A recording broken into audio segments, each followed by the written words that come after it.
Bom dia, boa tarde, boa noite, dependendo do horário em que vocês estiverem assistindo esse vídeo. Eu sou o diácono Eduardo Sierra, aqui da Arquidiocese de São Paulo, e estamos refletindo a respeito do Evangelho de Mateus.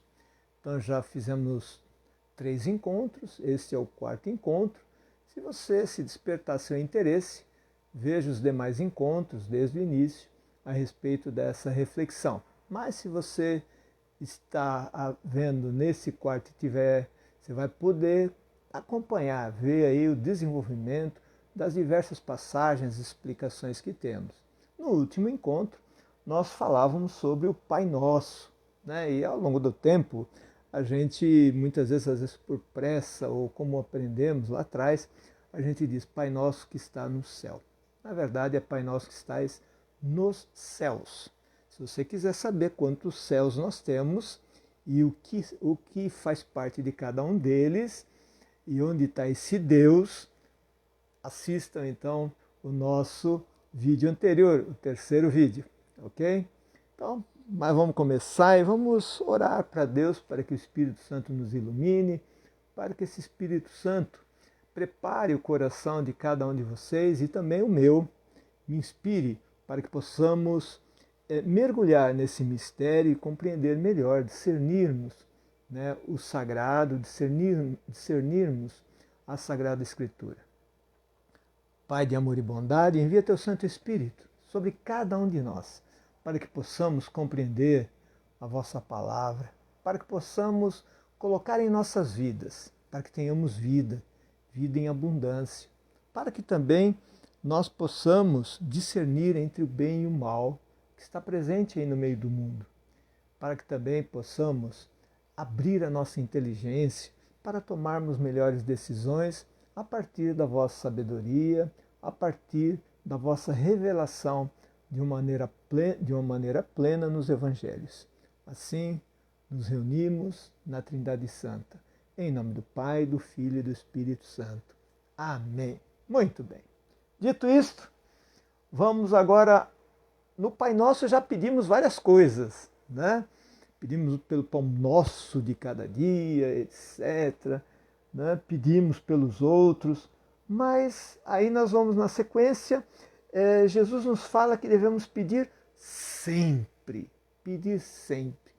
E muitas vezes é difícil a gente entender por que esse pedido ele não é atendido, por que esse pedido muitas vezes ele distorce um pouco as coisas, porque demora um pedido, né? Então, vamos ver aí Jesus que nos ensinou o Pai Nosso, mas nos ensinou também a pedir sempre, pedir, pedir, pedir.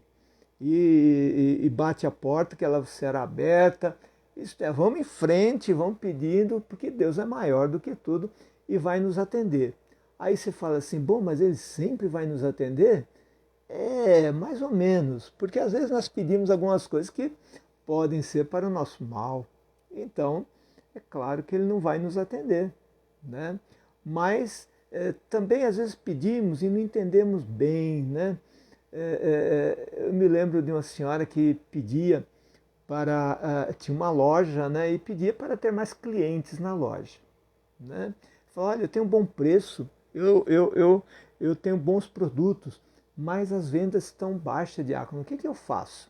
Né? Eu peço para que venha mais gente aqui. Mas veja, vamos olhar o todo, né? O todo. Por que as pessoas não vão lá? Muitas vezes porque o emprego não está amplo, não é pleno. Muitas vezes também porque a economia está com problemas, temos volta e meia problemas de recessão. Então, como seria um pedido ideal para essa mulher?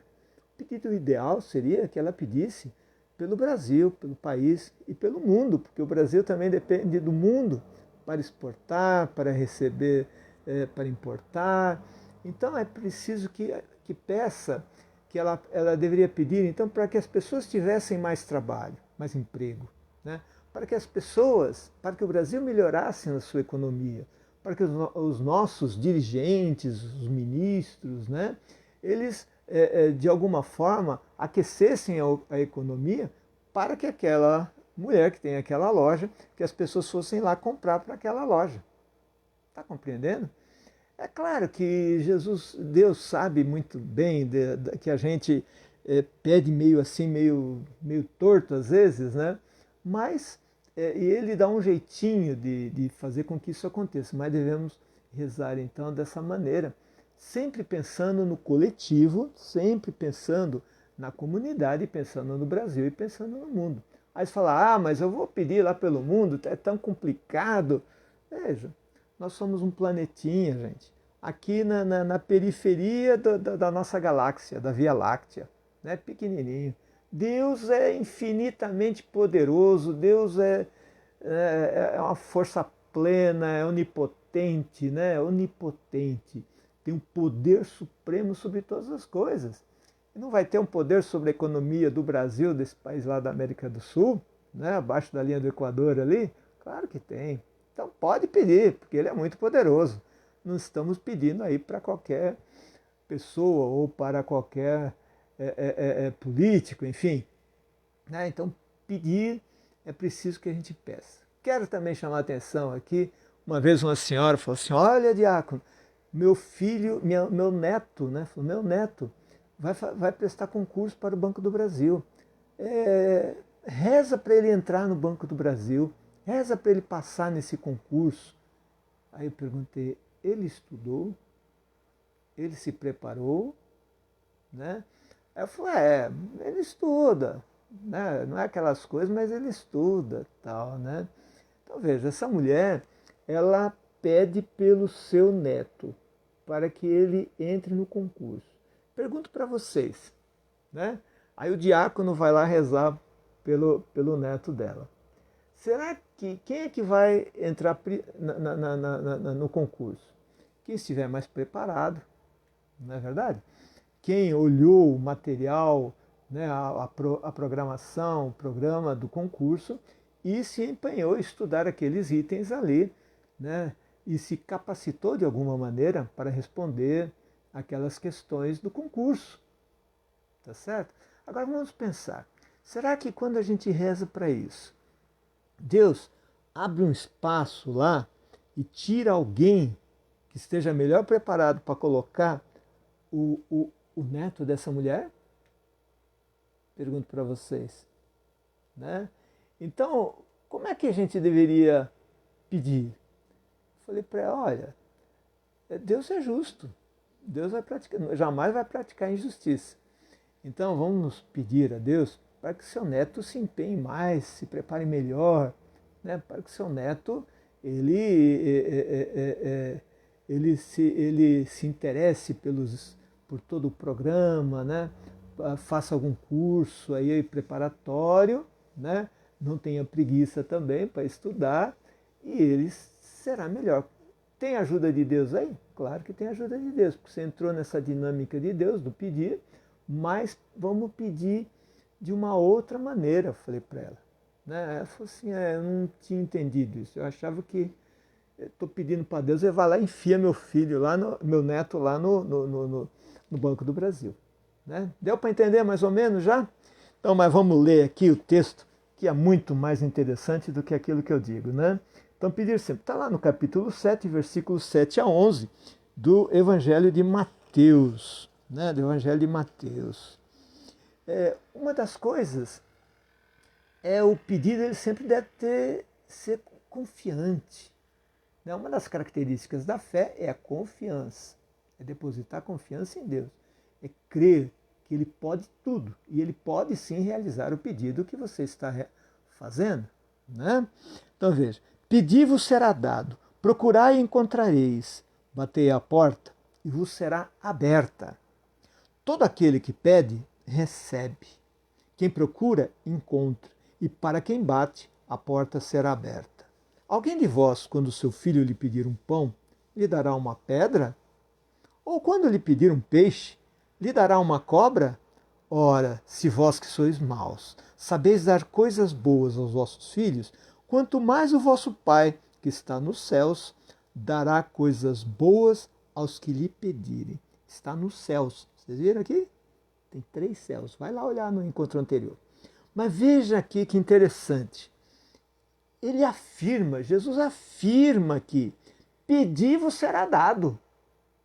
Pedi-vos será dado. Procurai e encontrareis. Batei e a porta vos será aberta. Todo aquele que pede, recebe. Que coisa mais forte, né? Todo aquele que pede, recebe. Veja, então, muitas vezes a gente pede algumas coisas, vamos supor, a família está lá numa certa crise, tá certo? Pessoas que não se entendem dentro da família e tal, aí você pede que Deus traga paz para aquela família. Então o que ele vai fazer? Ele vai fazer assim, plim, e te dar paz? Não. Ele vai fazer com que você seja protagonista da promoção da paz. Ele vai fazer com que você se habilite de alguma forma, seja sujeito para trazer a paz, através de tolerância, através do diálogo, através do perdão, através da correção fraterna, e aí a paz vai se realizando. A justiça vai acontecendo e a paz vai se realizando. Né? O pedido, o milagre ou a interferência de Deus nas nossas vidas não se dá de maneira mágica.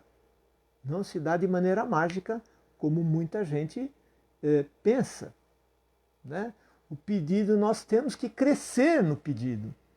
É nós que precisamos crescer.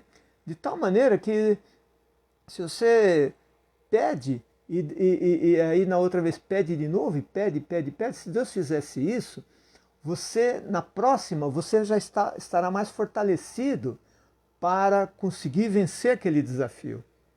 E esse é o processo. E esse é o processo, tá certo? E aqui ele fala umas coisas fortes pra gente, hein? Né? Alguém de vós, quando seu filho lhe pedir um pão, lhe dará uma pedra? Ou quando lhe pedir um peixe, lhe dará uma cobra? Será que um pai ou uma mãe fariam isso? Claro que não. Né? Mas ora, se vós, que sois maus, Jesus está falando aqui que nós não somos lá muito bons, não. Será que é verdade? A gente pode contestar Jesus? Ele é a fonte da sabedoria. Ele conhece, sabe que o mal pode sim estar nos nossos corações. E muitas vezes o que temos é uma luta interior entre o bem e o mal. Né? Então o mal, ele está presente dentro de nós. O que precisamos fazer é vencê-lo. Né? Então vocês que sois maus, se um filho pedir um pão, você não vai dar uma pedra? Ou se pedir um peixe, você não vai dar uma serpente? Imagine então o nosso Pai, o Deus que está nos céus, 3, hein? Lembrem-se, que está nos céus, se você pedir, Ele vos dará. Porque Ele é, por mais que a sua mãe seja misericordiosa, bondosa, mas é humana. Teu pai é a mesma coisa, teus irmãos a mesma coisa, na tua família a mesma coisa. Agora Deus é, além de todo poderoso, onipotente, Ele é também muito generoso e amoroso. Então Ele lhe dará. Olha que coisa tão bonita que Jesus nos ensina aqui a respeito do pedido. Para a gente pedir sempre. Não pense que você fala assim, eu já estou sendo meio chato com Deus, né? Eu vou parar de pedir. Né? Eu sempre lembro de Santa Mônica. Né? Ela pediu cerca de 30 anos pela conversão de Santo Agostinho. E o danado não queria se converter. Ele gostava de uma rua, gostava de beber, gostava ali de fazer umas coisas ali com a mulherada. Ele teve um filho sem casar, ele era... E a mãe, a Santa Mônica ali, ó, rezando pela conversão. Ele vai se converter até o dia que ele se converte. Se ela tivesse parado no meio do caminho, né, talvez ele não se convertesse. né? É claro que aconteceram várias condições para a conversão de Santo Agostinho, até se tornar um santo da igreja, bispo, né? Uma pessoa fantástica. Ele revolucionou a igreja ali no século V, né? Com todo o seu estudo teológico a respeito da graça, né? A respeito da natureza divina de Jesus Cristo, né? Então veja, ela persistiu. Então, se ainda o seu pedido não foi realizado, não desista, persevere, reze, peça, peça, peça, peça, não desista. É isso que nos ensina Jesus a respeito dos pedidos que fazemos. Quanta coisa boa, né, gente? Quanta coisa boa que a gente tem para aprender, e muito mais aqui através do Evangelho de Mateus e dos demais evangelhos também. Mas vamos adiante, que já falei demais sobre isso. Deus e o dinheiro, né? Deus e o dinheiro. Deus e o dinheiro. Dinheiro é importante? É importante, claro. Precisamos de dinheiro para nos alimentar, é a estrutura que nós temos da economia, né? Precisamos de dinheiro para nos alimentar, para ter um teto, para nos vestir dignamente, né? Então, precisamos do dinheiro. Mas Jesus faz aqui o perigo. Temos um perigo aqui, eu vou explicar isso aqui, né? Está lá no capítulo 6 de Mateus, versículo 24. Né?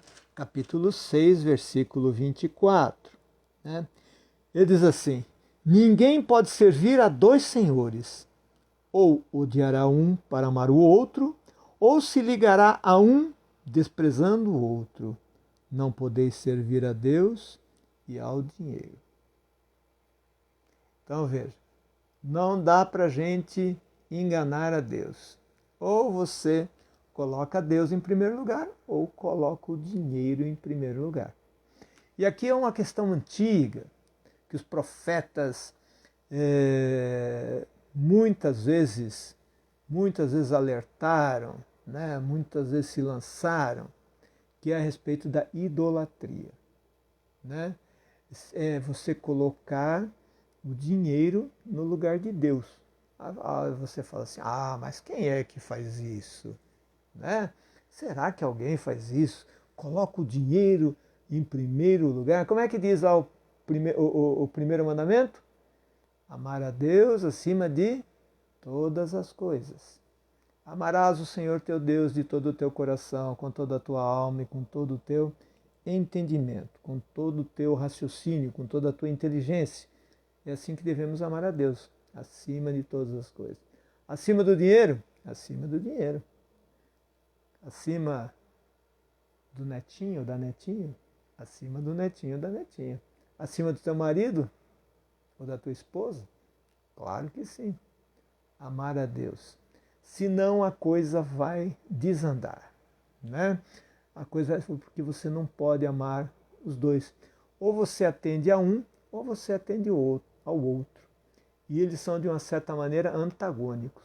O dinheiro em si mesmo, ele não é bom nem é mau. Tá? Depende de você. Se você tornar ele um ídolo, se ele mandar em sua vida, aí ele vai te dominar e você vai ser um servo, um escravo do dinheiro.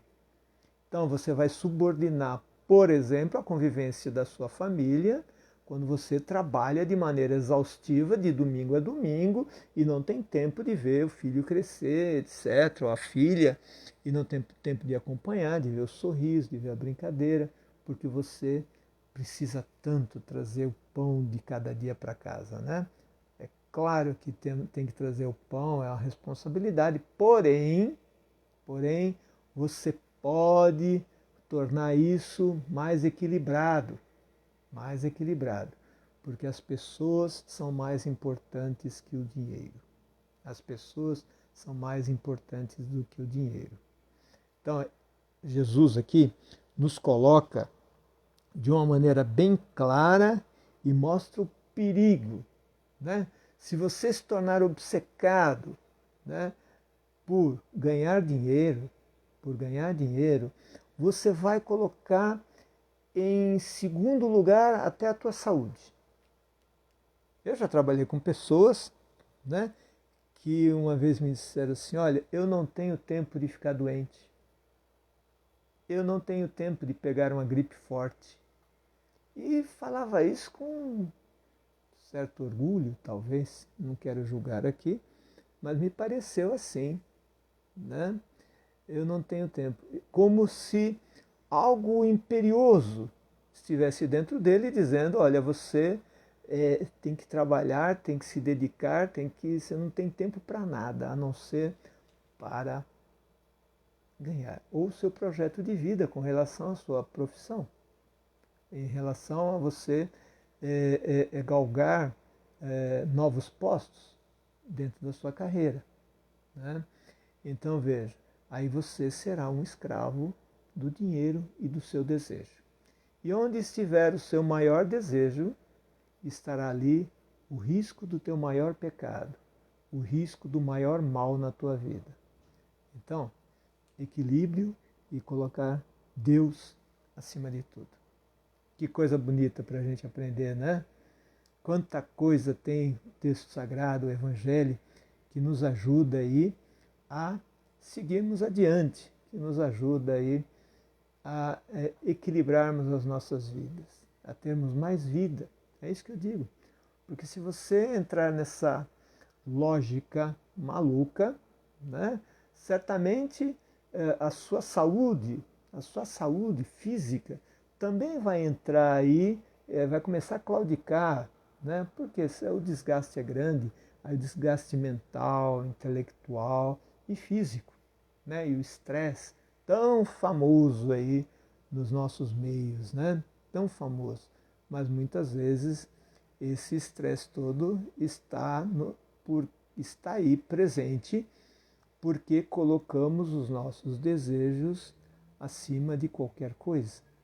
E quando você põe qualquer coisa acima de Deus, você está caminhando na perigosa trilha da idolatria.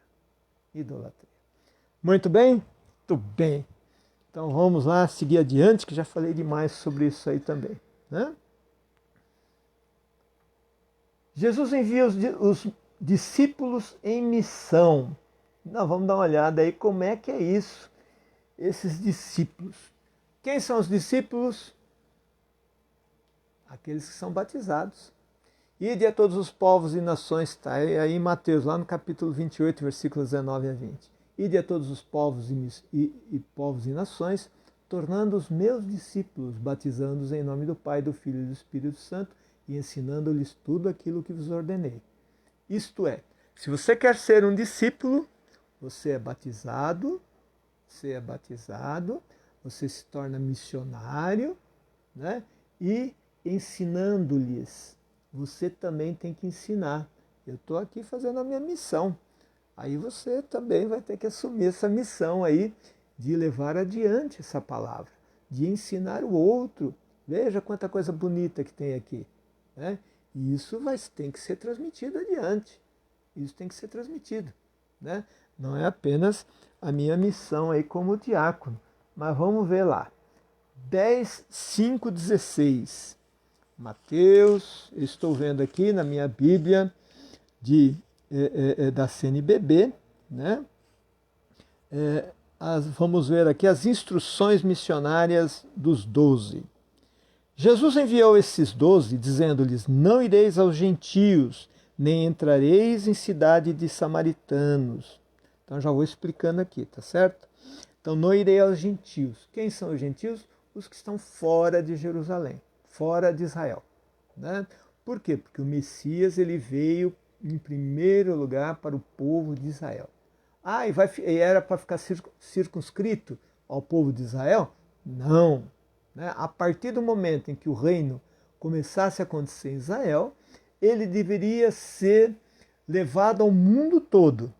Levado ao mundo todo, tá certo? Para ser propagado esse reino do Deus uno e verdadeiro, Deus Yahvé, e de Jesus Cristo que anuncia esse reino que vem ao mundo para, para instaurar o reino de Deus, esse projeto de Deus. Né? Mas começa por ali então.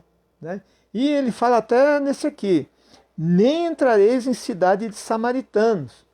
Né? Então eles passavam assim na cidade, porque tinha um problema. Veja, a Judéia, né? Para você chegar ali na Galileia, Cafarnaum, Mar da Galileia, né? Nazaré, para você fazer esse caminho, no meio tinha Samaria.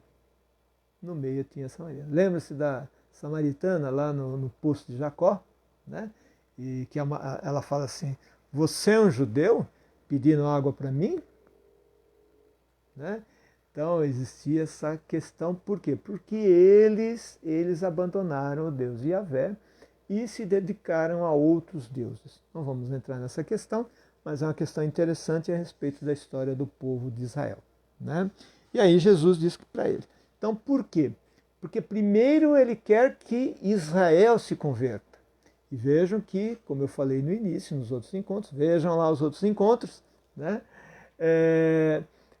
Mateus está falando para o povo judeu, povo interno. Então, por isso ele não precisa explicar as festas, ele não precisa explicar a questão geográfica, ele não precisa explicar alguns costumes judaicos, né? Ele não precisa explicar nada disso, porque ele está falando para judeus. Ele está dizendo, ó, vocês, está escrito lá no Antigo Testamento, que o Messias veio para vocês. E Jesus diz a eles, olha, primeiro aos filhos de Israel.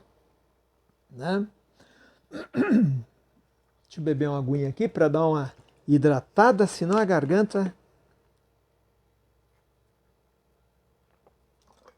Senão a garganta sofre, coitadinha da garganta. Né? E diante as ovelhas perdidas da casa de Israel. Por onde andardes, proclamai, o reino dos céus está próximo.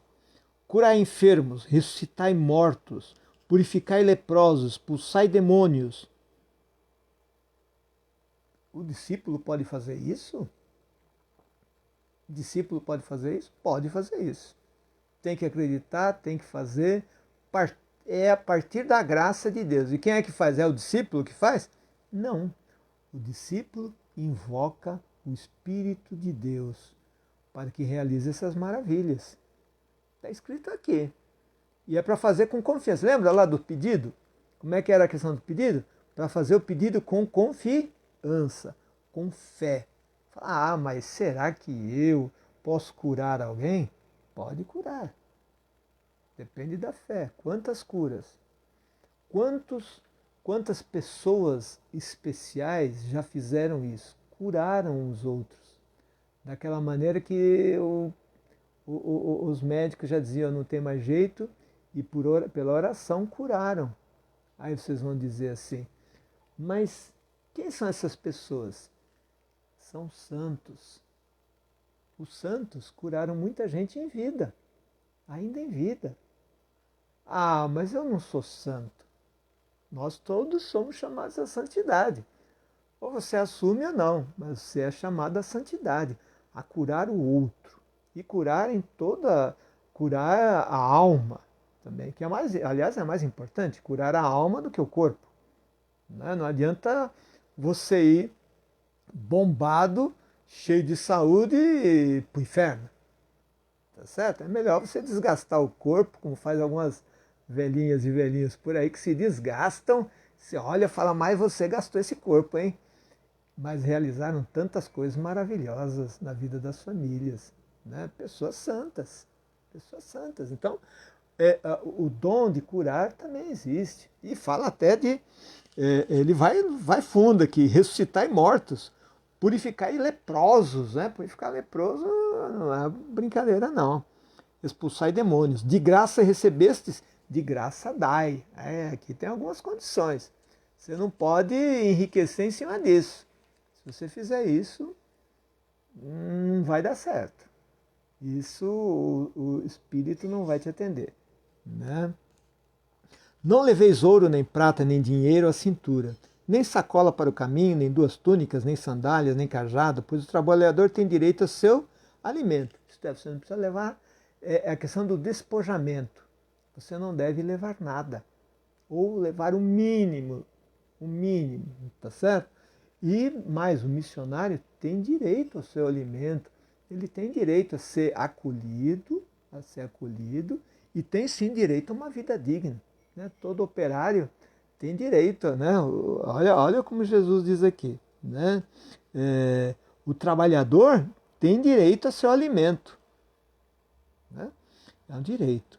Em qualquer cidade ou povoado em que entrardes, procurai saber quem ali é digno e permanecei com ele até a vossa partida. Isto é para ficar na casa do outro. Mas tem que ver quem é digno de que você esteja na casa dele.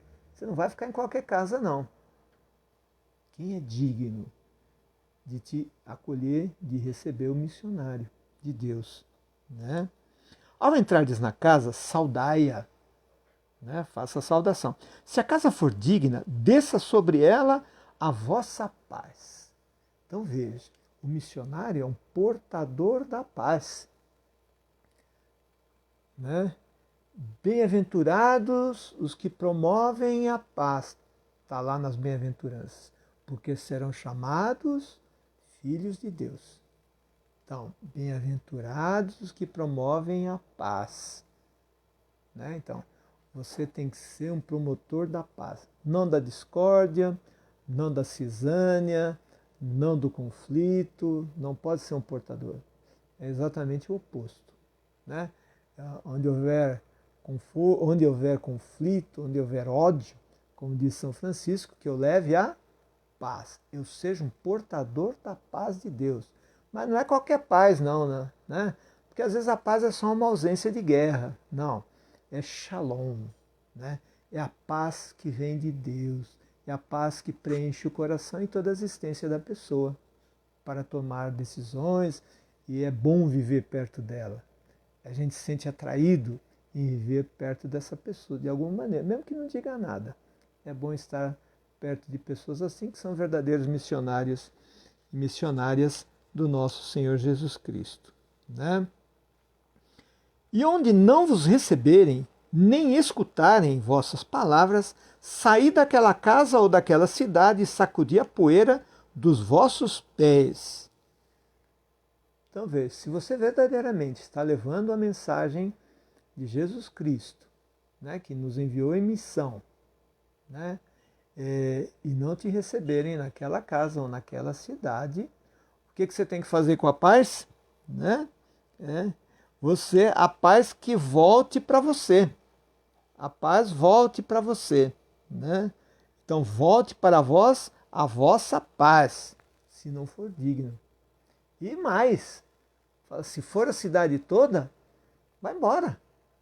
Se ninguém quiser ouvir a tua palavra, se ninguém quiser ouvir a palavra de Deus, ninguém quiser ouvir o Evangelho, sacode a poeira, bate os pés para que nem a poeira daquele lugar te acompanhe, que fique lá. Que fique lá. Se fizer a opção plena pelo mal, que fiquem lá com ela. Palavras duras essas, hein, de Jesus. Coisa assim, uma decisão, né? Então você tenta, você vai lá, tenta ser um promotor da paz, levar a palavra de Deus. Se não quiserem ouvir, vire as costas tranquilamente. É recomendação e orientação do próprio Jesus. Não é muito, né? E aí ele diz assim: em verdade vos digo, no dia do juízo, a terra de Sodoma e Gomorra será tratada com menos rigor do que aquela cidade. Né? Então veja a condição dramática, a carga dramática que Jesus coloca aqui a respeito da missão e a respeito de quando Jesus envia em missão, como é que a coisa tem que ser. Como é que a coisa tem que ser. Né? Agora, pegou o bicho, pegou aqui, né, gente? Mas é assim mesmo, nós vamos seguir adiante. Já foi bastante, né? Deu para entender? Aqui nós temos a questão de Jesus causa divisões. Eu já fiz uma reflexão sobre isso. Quando Jesus diz, olha, eu vim trazer a espada, né? Não vim trazer a paz em muitos lugares. Por quê? Porque se você aderir a Jesus Cristo, você vai entrar em conflito com outras pessoas que não querem a paz. Você vai entrar em conflito com pessoas do mal, tá certo? E aí você acaba trazendo a espada no sentido de que ele próprio explica. Ele fala assim, porque a sogra vai ficar contra a nora. Aí a gente fala, então vem daí o negócio, né? Os pais, até os pais contra os filhos, né? E até um irmão contra outro irmão, um vizinho contra outra vizinha. Muitos vão te perseguir de alguma maneira, né? Então, Jesus termina sendo causa de divisões, né? E é assim mesmo. É assim mesmo, a coisa não é. Tem gente que pensa que ser missionário de Jesus Cristo, você vai ali ser missionário, então você vai aquela tranquilidade, né? Você vai naquela paz, né? E todos vão acolher. Não, não é assim não. A bagaça é feia. Como diriam os jovens aí, né? A bagaça é feia, a coisa não é fácil não, né? E ocorre de uma maneira forte tudo isso, né? Jesus causa de divisões. A gente fala, nossa, que isso, né? Jesus que sempre trouxe a unidade, Jesus que sempre trouxe a concordância, Jesus que sempre trouxe ali de uma certa maneira a tolerância uns aos outros, né? E também ele traz divisões, né? Mas por quê? Porque vontade dele? Claro que não. É porque o mundo, de uma certa maneira, odeia Jesus. Porque Jesus vai contra os valores do mundo, né? Contra os valores do mundo. Então vamos lá, vamos continuar aqui. Mas já falamos sobre isso aqui, tá? Tínhamos falado. Jesus mestre com fardo leve. Né? Então nós temos aí essa questão do fardo. Né? Jesus, ele diz que o fardo dele é leve. Nós muitas vezes na vida temos um fardo pesado, difícil de carregar. Né? Na maioria das vezes é resultado de decisões não muito sábias na nossa vida. Né? E aquilo se torna um fardo. Às vezes porque nos escravizamos de alguma maneira. Tem gente que se escraviza até pelo seu próprio mau humor e paga caro pelo seu próprio mau humor, por estar de mal com o mundo, no trânsito, com as pessoas da família, né, pessoas duras. Né? E aí o fardo é pesado. O fardo é pesado. Se ele aceitar esse Jesus no seu coração, o fardo vai se tornar leve, porque ele vai diminuindo de peso. Né? O fardo de Jesus, ele termina sendo leve e tornando o teu fardo leve, porque você convive melhor com o outro, porque você dialoga melhor, porque você fica com o coração mais leve, você fica mais feliz, mais alegre. Você comunica essa alegria que vem do Espírito Santo. O Espírito Santo é alegria, não é nada de tristeza. Ah, você cristão, que coisa mais difícil, que coisa chata, ah, não dá. Não, não é assim não. É para você ser alegre, você verdadeiramente se realizar e você descobrir dentro de você todos os talentos que Deus te deu. Porque às vezes você, nessa amargura toda, você vai sufocando os seus talentos. E Deus colocou em você algumas coisas importantes que você deve realizar, que são os seus talentos. E você não realiza e fica frustrado. Ai, minha profissão. Ai, minha não sei o quê. Ai, a minha mulher. Ai, o meu marido. Ai, né? A maioria das vezes resultado das nossas escolhas. E por que será que escolhemos coisas erradas? Muito bem. Adiante, né? A nova família humana. Aqui é outro conflito, meu Deus do céu. A nova família. Está lá em Mateus capítulo 12, versículo 46 a 50. Né? Vamos lá tentar esmiuçar aqui esse nosso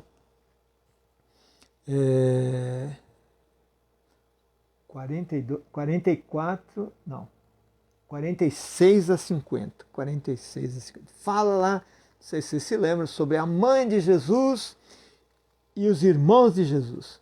Enquanto Jesus ainda falava às multidões, sua mãe e seus irmãos estavam do lado de fora, procurando falar com ele. Alguém lhe disse: Olha, tua mãe e teus irmãos estão lá fora e querem falar contigo. Ele respondeu àquele que lhe falou: Quem é minha mãe e quem são meus irmãos? Estendendo a mão para os discípulos, acrescentou: Eis minha mãe e meus irmãos. Todo aquele que faz a vontade do meu Pai, que está nos céus, Pai nosso que estás nos céus, né? Esse é meu irmão, minha irmã e minha mãe. Muito bem. Aqui nós temos aquela velha confusão, né? A respeito dos irmãos de Jesus. Né? Veja, nós temos que considerar as diversas culturas, a cultura judaica, né? A cultura que é a mesma casa, isto é, na mesma família.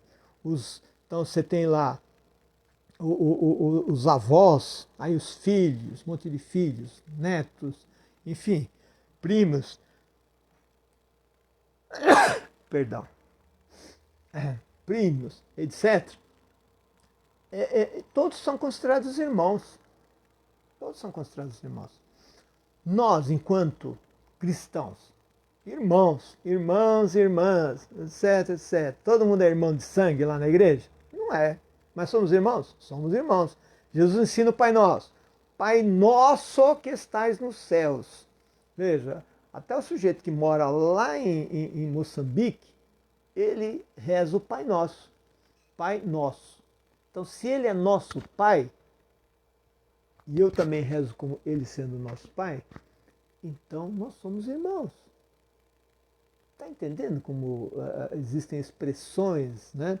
Veja, os turcos, por exemplo, e pessoal ali da Síria, daquela região Líbano e tal, né? Eles se chamam muito de primos. Ô primo, ó primo. E encontra outro aqui, ó primo. Então, na amizade se tornam primos. É uma expressão que é usada em cada cultura, tá certo? Então tem gente que fala assim, não, mas Jesus, Maria deve ter tido um monte de filho lá, e pessoal, esse negócio da virgindade perpétua de Maria e não sei o quê. Olha, eu vou dizer para vocês o seguinte, se Maria tivesse tido com José 12 filhos, eu acharia ótimo, ótimo. Imagine como espalhou o gene aí da bondade, da misericórdia, da santidade de José e de Maria. Seria maravilhoso. Né? Seria maravilhoso. Até Deus acho que gostaria. Né? Mas as coisas acontecem de acordo com a urgência daquele momento. Né? E não foi assim. Não foi assim. Até infelizmente, eu diria. Né? Até infelizmente. Vejam na cruz. Está lá. Maria Madalena, Maria de Cleofas, tá certo? E João, aos pés da cruz. Jesus ensanguentado, se esvaindo em sangue, já perdendo a consciência quase, ele olha para Maria e diz: Mãe, eis aí o teu filho. Vira um pouquinho, inclina um pouquinho a cabeça para João e fala assim: Filho, eis aí a tua mãe. Se houvesse outros filhos, o responsável por Maria seria um desses outros filhos, gente.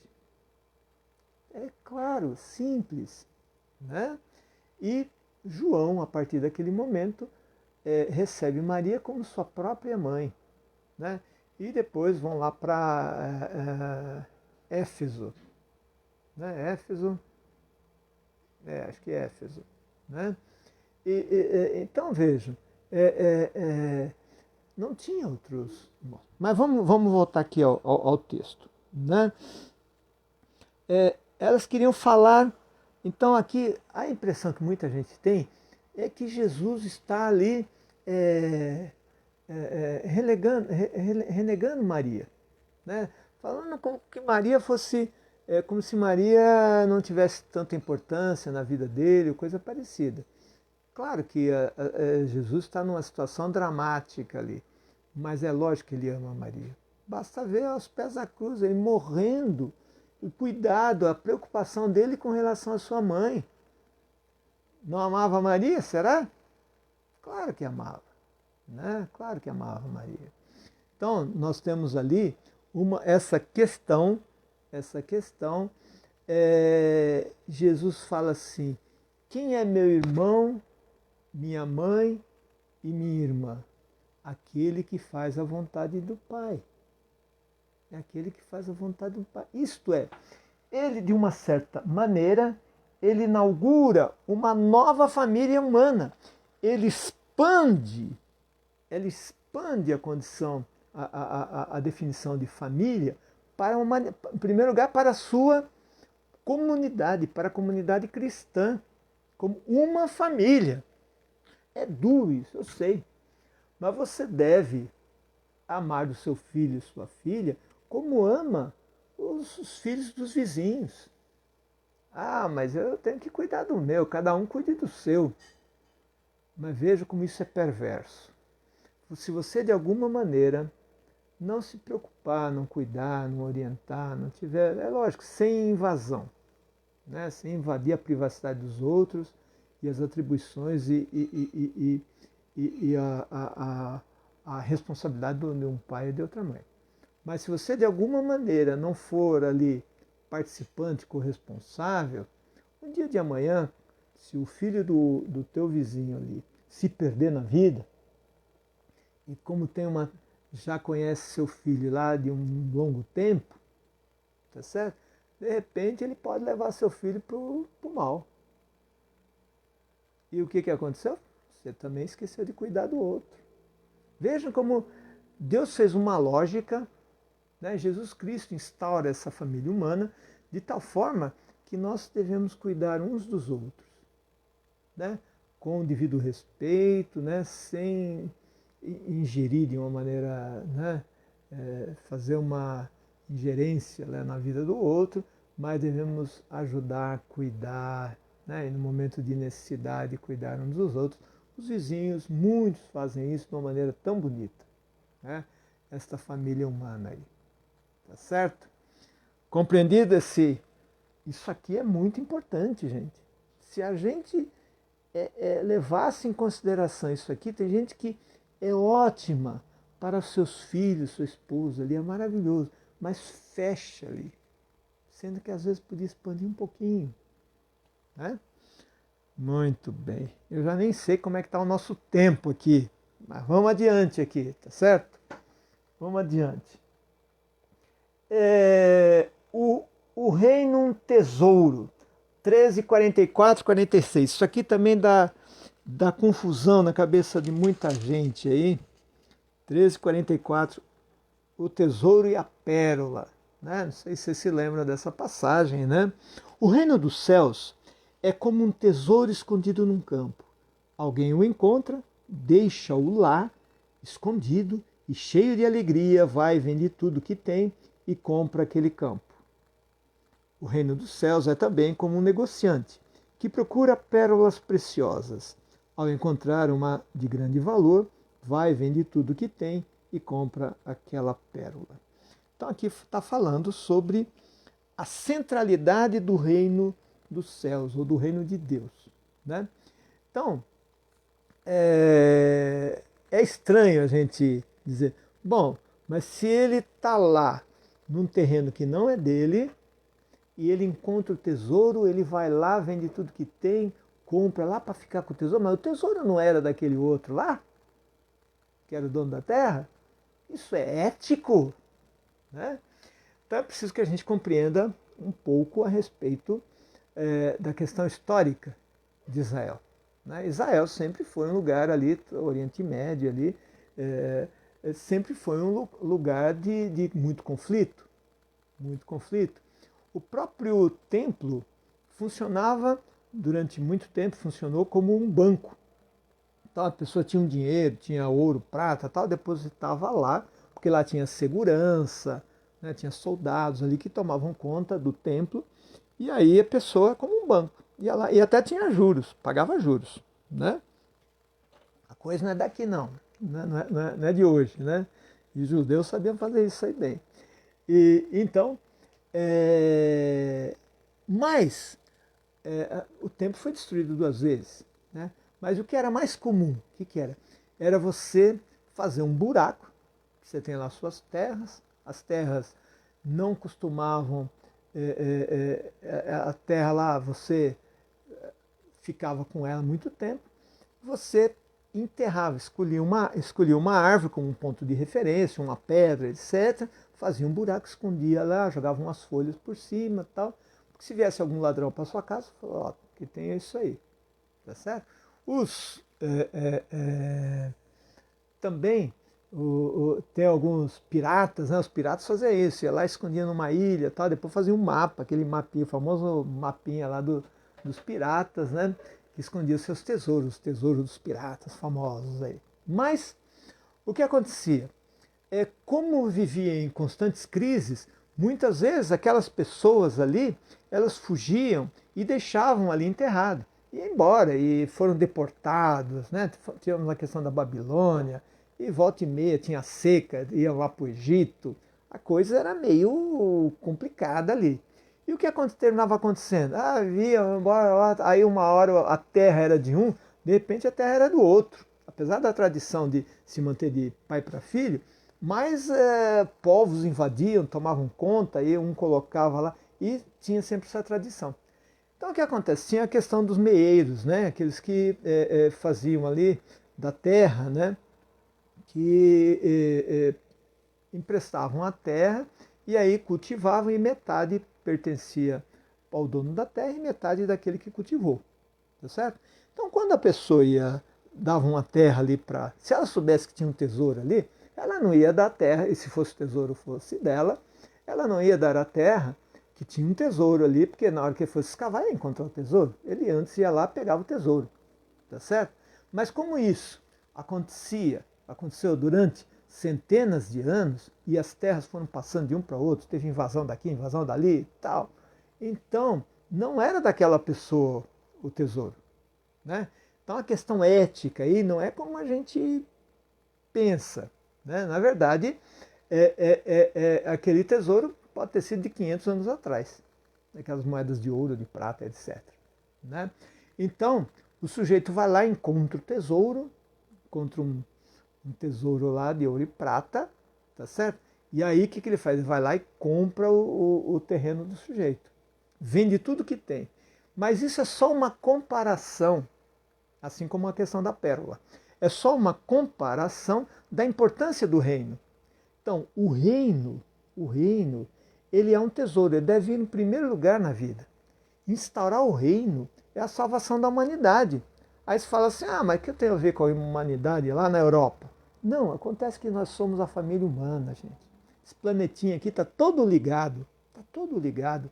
Quando tem uma crise na China, a gente para de vender ferro aqui, tá certo? Ou para de vender soja, diminui a quantidade de soja que exportamos para a China, ou para os Estados Unidos, Europa, tá certo? Então somos todos da mesma família. Se um se lasca, o outro se lasca também. Não pense que você vai ficar impune.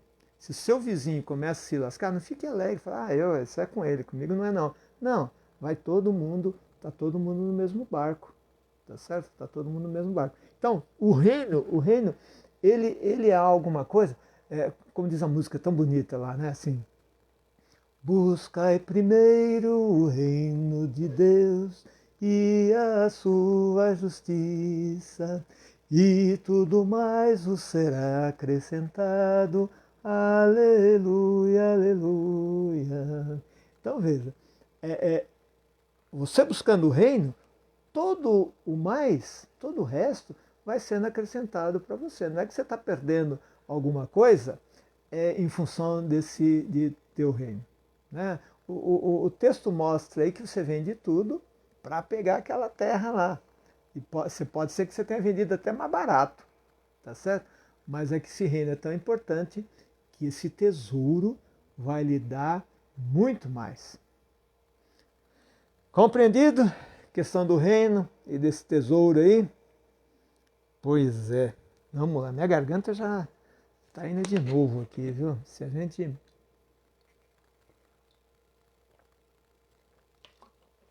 vai desgastando a garganta, né, gente? Muito bem, acho que já estamos quase chegando ao final, mas vamos adiante aí. Né? Temos ali a primeira multiplicação dos pães e Jesus que anda sobre as águas. Isso aqui é um tema muito bom para a gente dar uma olhada para o próximo encontro. Porque ali vai acontecer uma crise entre entre Jesus e aqueles que o seguiam, seus discípulos, uma crise entre aquele povo que ele faz a multiplicação dos pães e a gente vai ver isso direitinho ali no próximo encontro. Nós temos crises, né? O povo de Deus e a própria caminhada dos discípulos com relação a Jesus Cristo, temos alguns ali, vamos chamar de falta de entendimento, né? Falta de entendimento. E como é que se Jesus não desiste, ele não desiste da gente. Então, que a gente compreenda isso e nós vamos explorar essa questão da multiplicação dos pães tão importante e que a gente vai gastar uns minutinhos para ver isso aí com calma e tranquilidade, para entendermos bem isso. Vamos pensando aí. Será que houve milagre? Será que houve só milagre? Será que houve partilha? Será que trouxeram ali guardados, né, pães, peixes, etc. Será que houve milagre e partilha? Só partilha?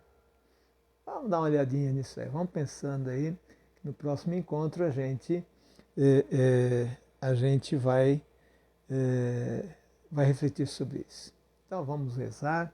Espero que vocês estejam aproveitando esses encontros, né, e possam levar adiante, né, no seu grupo e também muitas vezes até mesmo compartilhar esses nossos vídeos com outras pessoas para reflexão, né? Tá aí, a internet tem muita coisa boa, tem muita coisa mais ou menos, né? Tem muita fake news por aí, mas é um meio muito eficiente, muito interessante para propagarmos a palavra de Deus e para compreendermos melhor, né? Então vamos agradecer a Deus a sua presença, a presença do Espírito Santo no meio de nós, presente no meio de nós, para que ele continue presente, ele continue em cada um de nós, para que possamos seguir adiante, tenhamos fé, coragem, força, para que essa palavra continue sendo difundida.